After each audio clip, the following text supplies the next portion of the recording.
No, 2 days ago. we banked that. Cowboys are on a roll, winning the past 3 games to put themselves back into playoff contention. Their defense has stepped up since the trade deadline. Dak Prescott continues to play at a high level. And now they'll look to continue to climb against the Lions on Thursday Night Football. The Cowboys are allowing 21.7 points per game during their 3-game win streak, ranking 16th in the NFL in that span.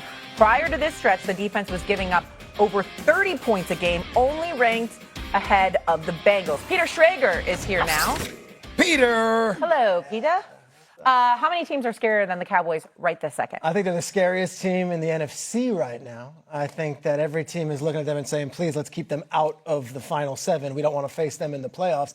And we were at this very table a few weeks ago when they made the moves. And I said the next 3 weeks are going to define Dak Prescott and define this season. They're 2 for 3. They got to finish the deal on Thursday. They really have a shot. But as much as we know the Cowboys rate, and we want to talk Cowboys, I got a team that I kind of like a little bit more right now, and it's a team that not anybody's talking about, and they're the ones up there in the Rocky Mountains. Denver Broncos just win games.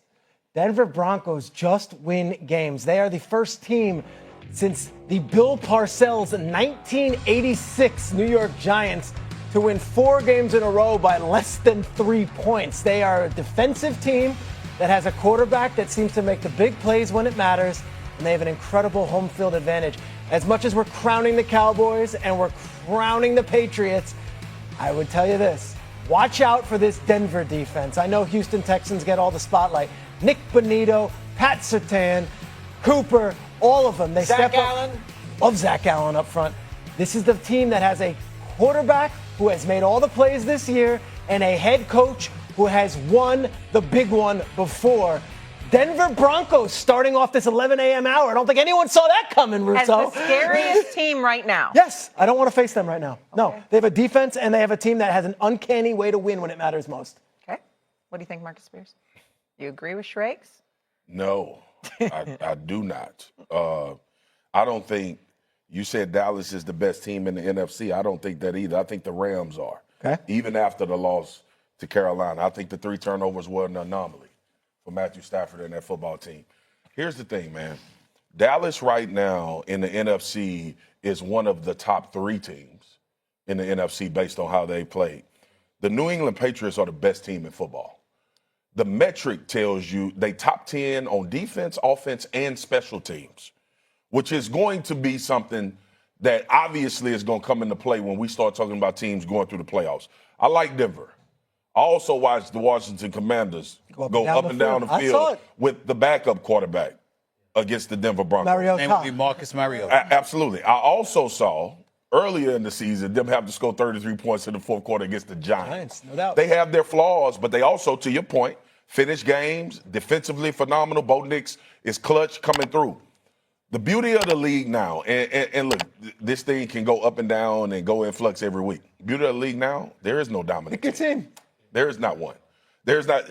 If you tell me a team in the NFL is dominant, I don't know what you're basing it off of, because we've seen each and every one of them look really good and really bad. The Chicago Bears are number 1 in the NFC, and don't nobody think the Chicago Bears go win the Super Bowl. Chill out. Okay. Shay, come on now. You just said there's no dominant team. That's the point. That's the whole point. There's no dominant team. Why wouldn't they have an equal You think the Bears going to win the Super Bowl? I wouldn't go that far, but it's anyone's. My exact point. Anyone's to lose. That's the next block. I know, but my exact point is you don't believe the Dallas Cowboys will. Correct. You don't believe the Philadelphia Eagles will. You don't believe a lot of teams. The Tampa Bay Buccaneers were on fire earlier this year. I know they went through some injuries. You can't name one. Right. The team that you've seen consistency from is in the AFC, and they play at Gillette Stadium. That's the one team you've seen consistency from. Now, if you want to tell me about the schedule, don't have a problem with that. If you want to tell me about their young and the quarterback has not been in the playoffs, I'm cool with that. Mike Vrabel and this staff, with what I saw Monday night, has a team that can absolutely win the Super Bowl. Let me push back and ask you something. Yep. They have a bye week, which is perfectly timed for them. That's awesome. Mm-hmm. They play Buffalo coming out of that bye at home in a game that you'd think, hey, if you're really the best team, that is a shirt and hat game. You are AFC East champions if you're in that. Absolutely. And you think they could beat Josh Allen again? 100%. I 100% think they can beat Josh Allen again. Listen, that is So you go to Buffalo and win with your young quarterback that we don't know now like we knew him then, right? We didn't know that this was going to be Drake May's season, basically. Go into Buffalo, you win that game. This team has gotten better every single week. You got to tell me the team that you think has gotten better every single week. I've had no issues with how New England has played football.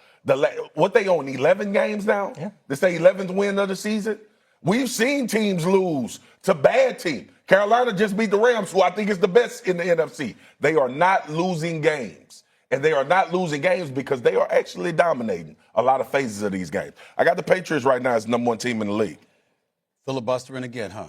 Okay. I just had to respond to It's a good strategy. I'm going to shut it down, though. Here's the deal.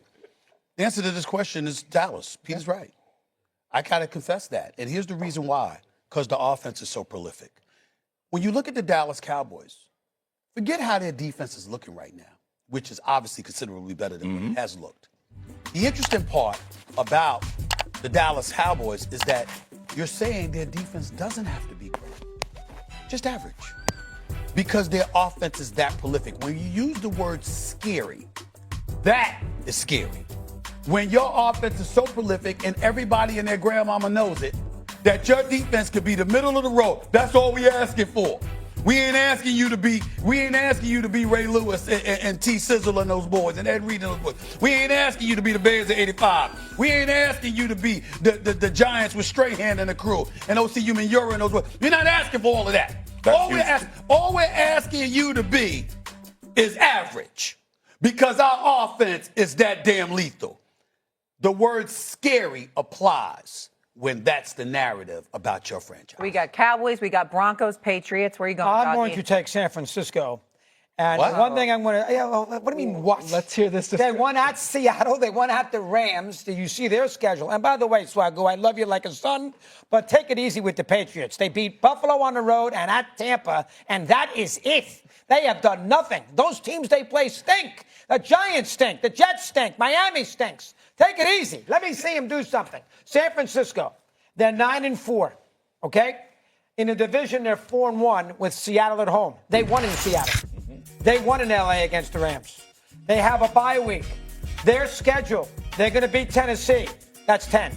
They have Seattle at home. They play at the Colts. And their last game is the Bears at home. They're going to go 3-1.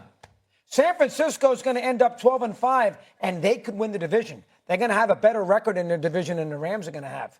And San Francisco, he is not a good... Welcome back to Cowboys Nation Report, where we bring clarity and conviction to every move that shapes the Dallas Cowboys. And today, Cowboys Nation, we need to talk about the signing that quietly reveals exactly where this team stands and how the front office plans to navigate the turbulence of the season. Dallas has officially signed wide receiver Paris Campbell to the practice squad. And while this isn't a headline grabber, it speaks volumes about the state of the roster, the challenges ahead, and the urgency growing inside the star. Campbell is not a random addition. At 28 years old, he's a former second-round pick out of Ohio State, whose career has been defined by flashes of real talent, overshadowed by injury. The Colts believed in him. The Giants took a swing. The Eagles gave him a shot. Each time, the story was the same. Great speed, strong versatility, promising tools, limited availability. But the Cowboys know exactly what they're getting. Campbell was with the team this offseason. He earned trust before another setback led to his August release. Signing him now shows Dallas is preparing for real strain at the wide receiver position. Because, let's be honest, without CeeDee Lamb, this offense is fighting uphill. Lamb's high ankle sprain removed the most dynamic piece of Dak Prescott's passing attack. George Pickens can be explosive, but the inconsistency is real. Jalen Tolbert is still developing. Kevontae Turpin is a spark, but not a full-load receiver. Beyond that, depth drops off fast. The Cowboys are the #1 passing volume offense in the league, averaging over 43 attempts per game. They cannot survive stretches of the season without reinforcing the receiver room. Campbell gives them a veteran who knows the system, understands timing routes, and can serve as a stabilizer in the quick game that Brian Schottenheimer relies on when his offense is injured and under pressure. And let's widen the lens. the Cowboys are not just dealing with offensive concerns. The defense is struggling at every level, allowing over 30 points per game, ranking among the league's worst in third down defense, and showing clear communication issues. Without players like Micah Parsons, who is no longer in Dallas, pressure has vanished, coverage has been inconsistent, confidence has slipped. This is exactly why analysts across the league, including insiders from NFL.com and ESPN, continue to link Dallas to potential defensive trade targets like Pro Bowl cornerback Reek Woolen. The team knows the defense cannot continue to surrender explosive plays and expect Dak and the offense to bail them out. With this broader context, the Campbell signing makes even more sense. It's a move born from urgency, not desperation. It shows Dallas is not waiting for the season to unravel before responding. They are creating insulation at key positions while they wait for Lamb's return, while they evaluate the trade market, while they stabilize Schottenheimer's first year at the helm. Campbell's speed, experience, and familiarity with the playbook make him a plug-and-play option if injuries strike again or if Pickens and Tolbert struggle to maintain consistency. This is how competitive teams operate. They do not panic, they prepare. They do not sit still, they anticipate. And while this move may seem small, it is part of a larger fight to keep this season alive while the roster gets healthy and the defense recalibrates. Cowboys Nation, the sky is not falling. This team is battered, but not broken. Lamb will return, Schottenheimer is adjusting, Dak Prescott is playing with leadership and command. Javonte Williams is giving Dallas balance on the ground. And when the receivers behind Lamb are asked to step up, every addition matters. That includes Paris Campbell. Now I want to hear from you. Do you believe Campbell can help stabilize the offense? Should Dallas continue to explore trades while Lamb is recovering? Drop your thoughts below, hit like, and subscribe to Cowboys Nation Report so you never miss a moment of this season. The fight continues, and the Cowboys are far from done.